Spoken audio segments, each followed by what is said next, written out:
When I heard Dame Dash that Jay wouldn't sign off on nothing, Jay wouldn't do this and Jay would that, because he couldn't let a Cameron blow up. He couldn't let an East Coast rapper like Beanie Siegel blow up. Harvey Weinstein, Jeffrey Epstein, Robert Kelly, Sean Combs have one person in common, professionally and privately: Sean Carter. Jay-Z ain't answering the phone? He ain't answering the motherfucking phone. If you just wrapped up watching 50 Cent's Diddy documentary on Netflix, there's one detail that likely stood out almost immediately. Jay-Z was entirely absent. He didn't appear even once. That's pretty odd, right? There are no images, no references, no archival footage, nothing at all. Even though Diddy had an extremely close, well-documented connection with him. And the more you sit with it, the more unusual it starts to feel. The truth is, this wasn't accidental. According to several industry insiders, Netflix removed a full segment from episode 4 at the very last minute. What was included in it? The rumor is that it was internally labeled as the Jay-Z tapes, and 50 Cent pushed hard to keep it in the film, but ultimately, Netflix decided to cut it. So are you coming out? I know next year is going to be a number 2. Season 2? I just put it on YouTube. I just put it on YouTube. What we're hearing now, however, is that this portion was taken out because federal authorities reportedly became interested in the material that 50 Cent had gathered and may now be moving toward a major investigation into Jay-Z and the alleged crimes tied to him. Everybody that it said, and Desiree Perez, all them people got dirt under them, bro. You understand? All them people got dirt on their fingernails. Jay-Z got dirt in his fingernails. You understand? Jay-Z was messing with young girls from our block. Tired of them. I'm putting it out there. You know what I'm saying? I'm picking a side. Desiree, husband, was a former dealer that she turned on a whole cartel. All of them got dirt on them. And 50 got their dirt.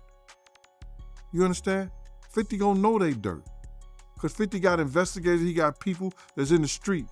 So if they go at him, listen here, I deem him like myself, 10 times the normal man. He gonna do what he gotta do. And the whole thing about it is they trying to retaliate on him for something he did to somebody else. I feel that it's something worth seeing. It's something worth coming around, because all that shit is about to fall. All that shit that we seen in the industry, these demons wanting to have sex and turn little boys into little girls into little boys, that shit's about to go out the window, bro. And we need to start speaking up and talking about it. We need to stop all this crazy stuff. We need people to put people out here that's doing shit like this, that's taking from people's families, that's beating women, that's d***ing women. I ain't got a problem with it.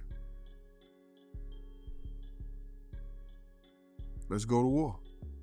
What makes this impossible to overlook is the way everyone else was treated in the documentary. Other high-profile figures were covered. Legal cases were brought up. Accusations were discussed. Careers were analyzed. But Jay-Z wasn't downplayed. He was completely removed. When one of the most powerful figures connected to the story receives total immunity while everyone else is put under the microscope, that isn't random. That's damage control. And to understand why Jay-Z's absence is important, you need to understand his connection to Diddy. Despite later comments attempting to minimize their relationship, multiple individuals who worked within Diddy's inner circle have said the two were incredibly close for many years. But they were so close that they had matching white girls together. Because when they used to see each other, they used to say, yo, how your skinny white girl doing? He'd be like, yo, how your skinny white girl doing? So I guess that's a certain type of closeness. I ain't know anything about that, man. I ain't know about, Jay touching his, ass. So I got to go see the video. I ain't hear about that. Come on, man. Everybody's seen that. 50 even pointed it out. Excuse me. When they was in ATL on stage. Remember when 50 bum rushed the stage with them?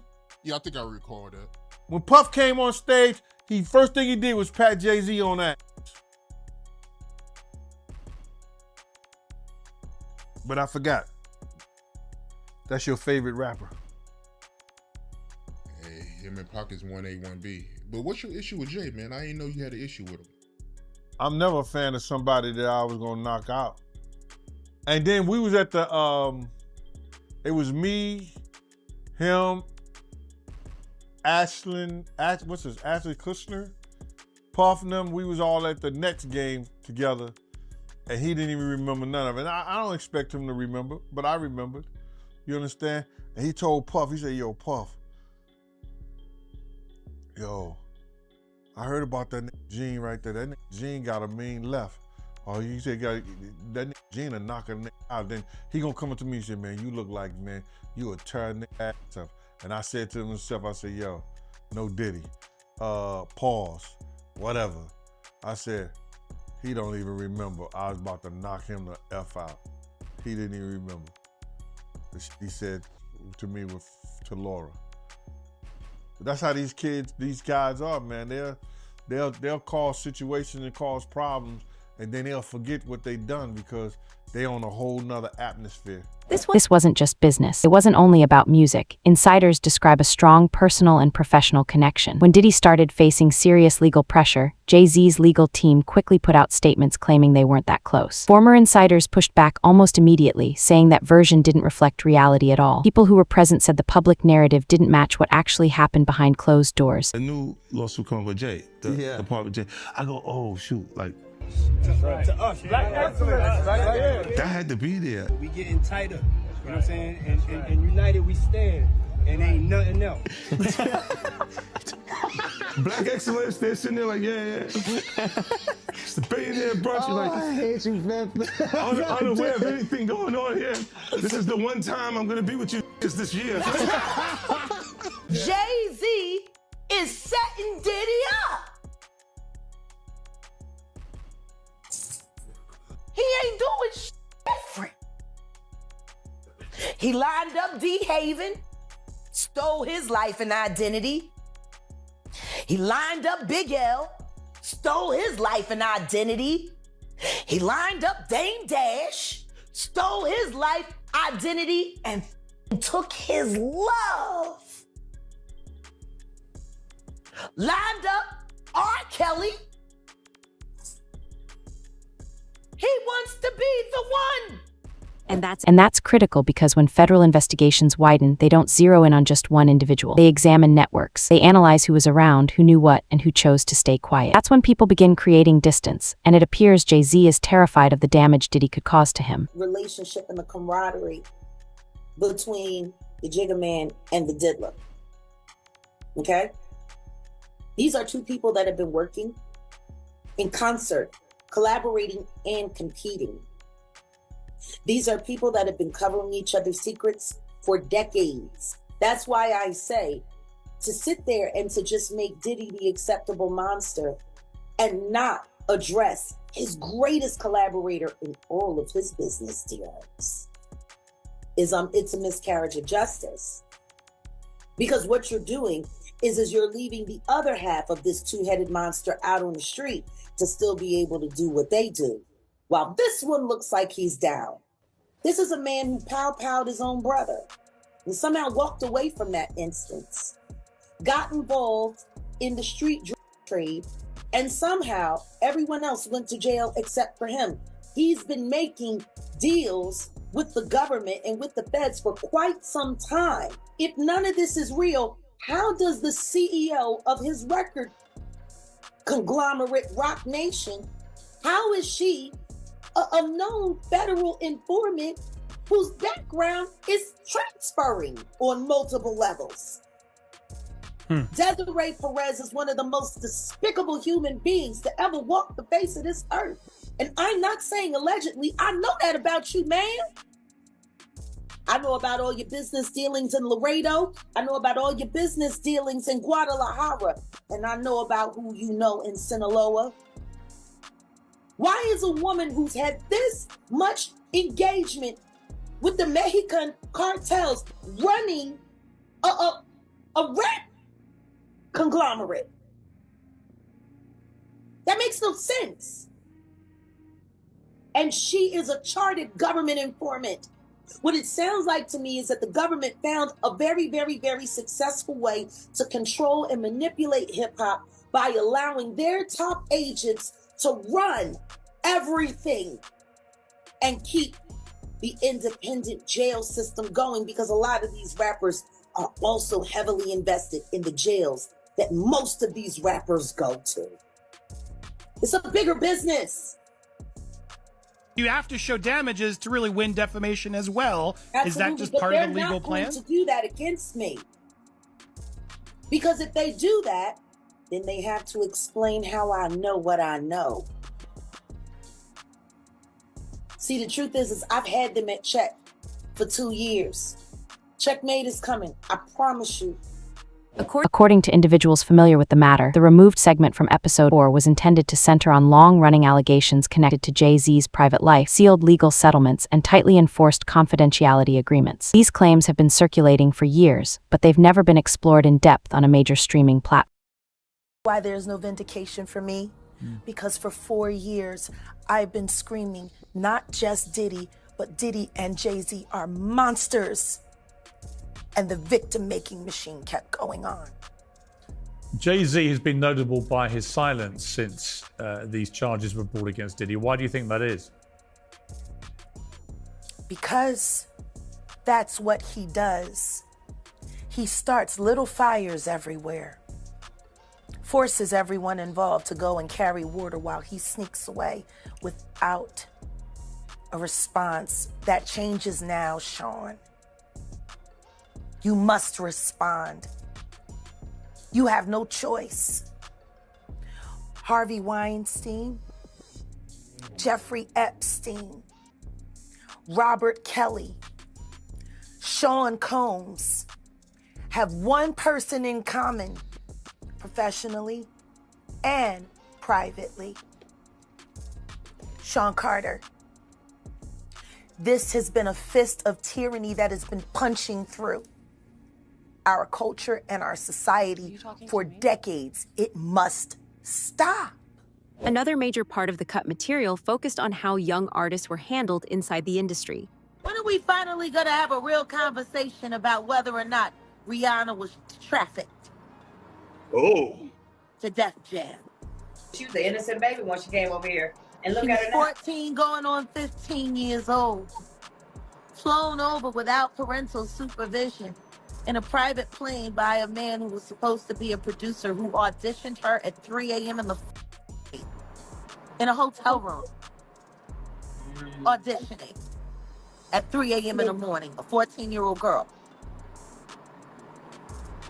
With no parental consent. With no parental, nobody.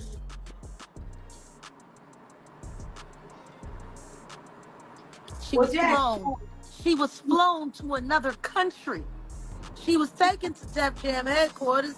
She was left in a conference room alone with Sean Carter for nearly 6 hours alone with no parental supervision. And she was how old? Flown up separately. She was 14 and a half, going on 15. She's about 16 when Pon the Replay came out, wasn't she? Her father collected a $500,000 check. She has the fastest inked deal in Def Jam history. How did they get Rihanna from Barbados to New York City? Quickly. They got her there quick. Like that. On a private plane. Yeah. Just told you, just said that. If people knew how many of these girls are transported around on private planes, how they're able to redact, change names on manifests, she wouldn't have needed parental consent or a passport if she got on a private plane on the manifest listed as someone else. They only worry about the body count. They're not checking IDs at the tarmac. They're trusting whoever's bringing them on is doing everything above board.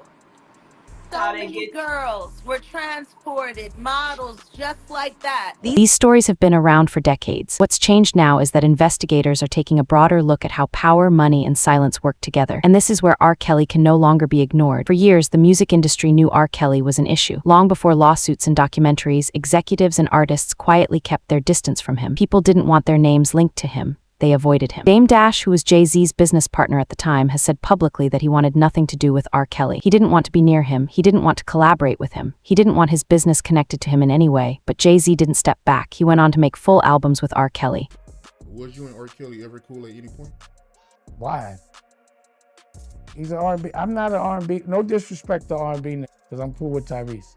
But we have these things. Like sometimes I'll be like, that's that R&B shit you doing. You know what I mean? I'm not R&B nigga like that.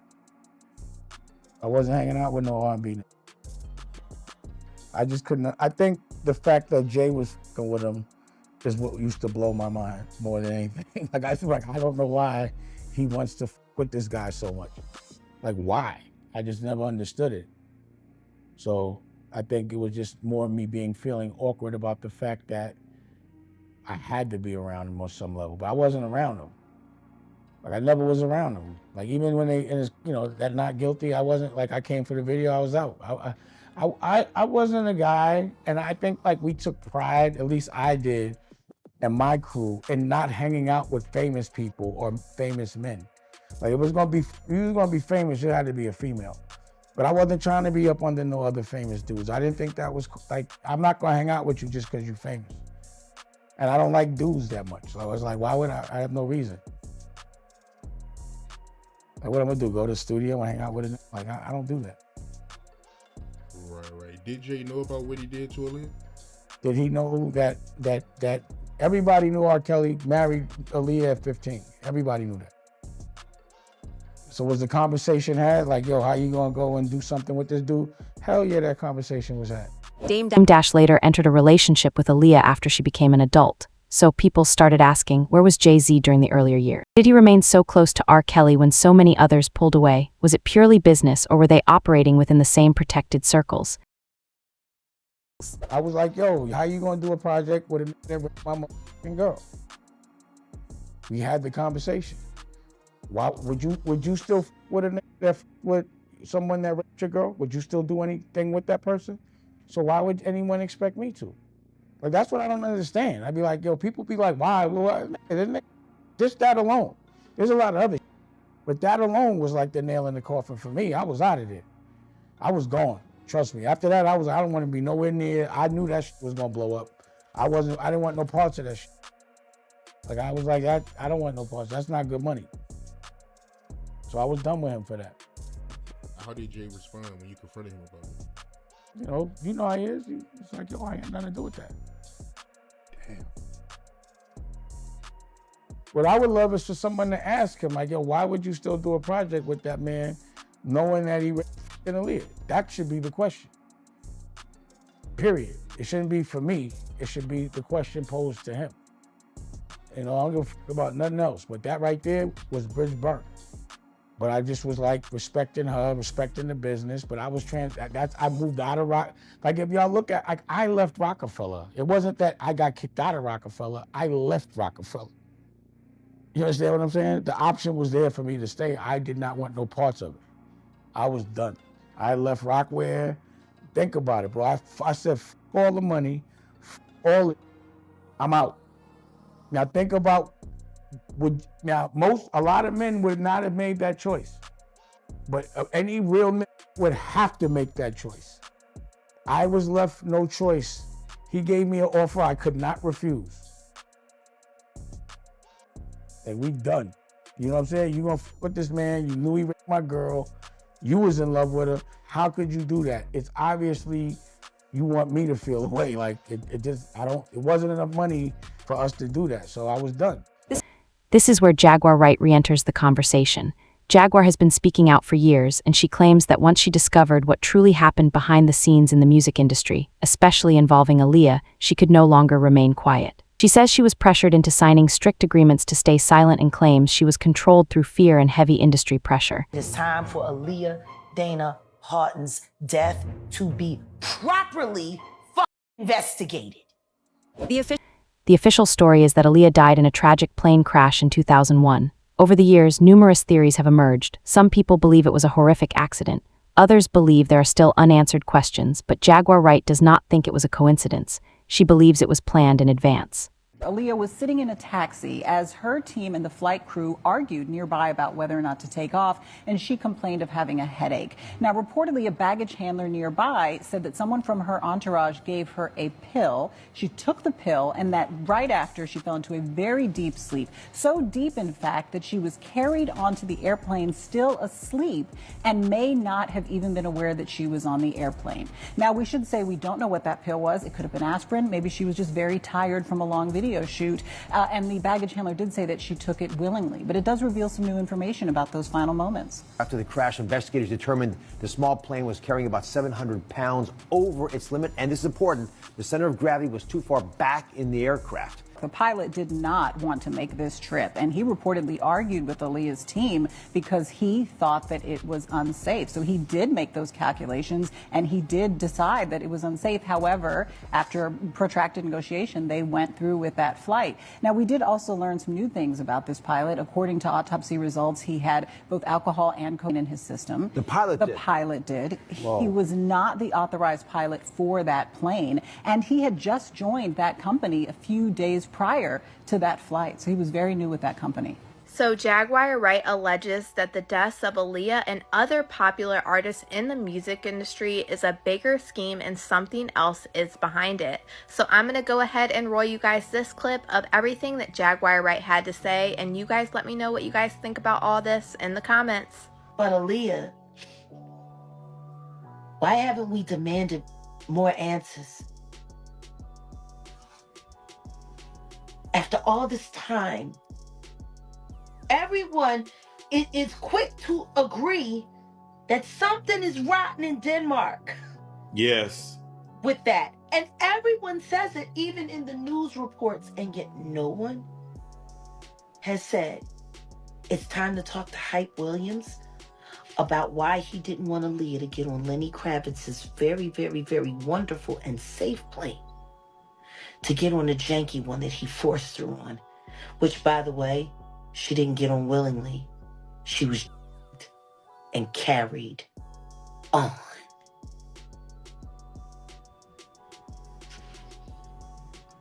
Why does no one ask Hype? What's clear is that before her passing, Aaliyah was coming into her own. She was gaining independence, making decisions for herself, and creating distance between herself and certain figures within the industry. Kathy White's life was taken unfairly. She actually died screaming. And the Carters are responsible. But one of them is just a little more responsible than the other. Question is, did Sean Carter delete his mistress, his pregnant mistress, because his wife was jealous? Or could it be possible that maybe his wife's temper is just a little worse than most people think? And maybe he just had to clean it up to protect the brand's sake. Here's where things become even more complex. If Diddy truly possesses recordings or information tied to people close to Jay-Z, that would explain why Jay-Z can't completely separate himself now, even with all the legal pressure surrounding Diddy. When one person holds damaging material over another, it creates leverage. And it doesn't end with just one name. The reality of Diddy and Jay-Z's relationship is that their lives are so deeply connected that if the deaths of Tupac and Biggie were ever re-examined, both Diddy and Jay-Z could be brought into court over the roles they played. According to Gene Deal, Jay-Z and Diddy were operating toward the same objective. He claims they were given what he calls an assignment. And that assignment was to prevent East Coast rap from rising back to the top. Jay-Z and Puff was given an assignment. And that was to destroy East Coast rap. And what I mean by that, and I know people gonna be like, yo, Gene is out of his mind and everything like that. Check this out, brother. Is that New York rappers was getting 800 to 1.2 million, or some larger than that, and sign with labels back then. And they was getting a lot of money to make albums and records. When they had guys down south that these labels was paying $250,000, $300,000 on record deals, and these guys was bringing back platinum albums and everything like that.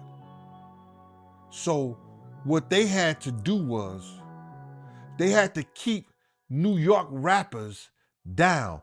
That's one reason, other than the Irv Gotti shit that 50 was going through and the poison they was putting in about 50, he had to go elsewhere to California or with Jay and not with Dre and Eminem to get a deal. They did not want East Coast rappers to get big.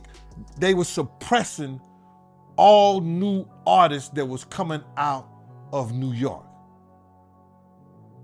Jay and Diddy was doing that.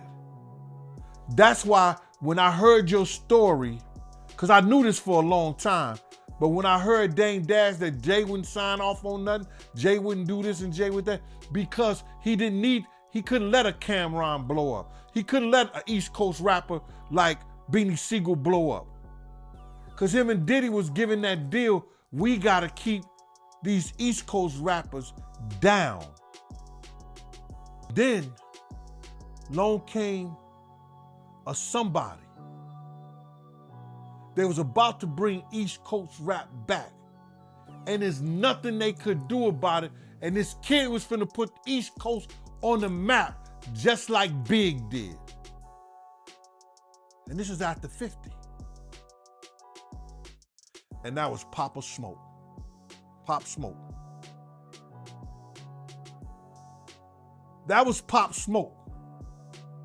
Let me just tell you something, man. 2 weeks before Pop Smoke died, K Slay, who heard this shit from the industry, that no shit that happens in the industry, set Pop Smoke and his people down and gave them a jewel. He said, y'all gonna have to protect him with his life, with y'all life. Y'all gonna have to protect him with y'all life. Cause he know Pop Smoke was about to bring rap back to the East Coast. And what happened? Pop Smoke ended up dead. Now I ain't trying to say that's some kind of conspiracy, and maybe some other shit was going on, or this, that, and the third. But brother, he had that conversation with K Slade 2 weeks before he was murdered. They didn't want rap to be back on the East Coast. At the end of the day, this isn't only about a single documentary or one missing section. It's about patterns that keep appearing again and again, powerful individuals staying shielded, questions left unresolved, and stories only surfacing years later when the damage has already been done. Whether you believe these claims or not, one thing is hard to dismiss. Jay-Z's absence from the documentary wasn't normal. When everyone else is examined and one name is completely removed, it raises serious questions. And now, as investigations expand and more insiders come forward, those questions aren't disappearing. How do you think this ends? Let us know in the comments below.